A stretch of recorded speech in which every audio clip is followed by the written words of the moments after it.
तुम्ही जर हिंदू असाल ना तर ऐका या छपरी लोकांची भाषा। नमस्ते भैया, अभी हम जा रहे घूमने। ये सब किसने दिया है भैया? बाबा साहेबांनी दिलंय। राम कौन है? कौन है राम? कौन है? कौन है राम? गांडीत टाका त्या रामाला। हाय तरी का राम? असेल तर सांगा बरं का। आम्ही कुठे माहितीये का?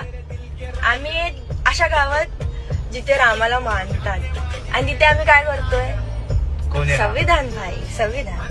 मित्रो, बाबासाहेब सगळ्यात आधी झुंजले ते त्यांना जन्मता मिळालेल्या गरिबीशी। ती गरिबीच त्यांच्यातल्या टॅलेंटला मारक ठरत होती। मग त्यांचा संघर्ष सुरू झाला तो तत्कालीन समाजातल्या रूढी परंपरांशी। बाबासाहेबांचा लढा हा एकट्याचा जरी असला तरी तो एका मोठ्या वंचित बहुजन वर्गासाठी होता। पण त्यांना हा लढा लढत असताना शिकून मोठं होण्याचं बळ कोणी दिलं? बाबासाहेबांना दत्तक घेऊन आपलं नाव देणारे त्यांचे शिक्षक कोण होते? बडोद्याचे महाराजा ज्यांनी बाबासाहेबांना शिष्यवृत्ती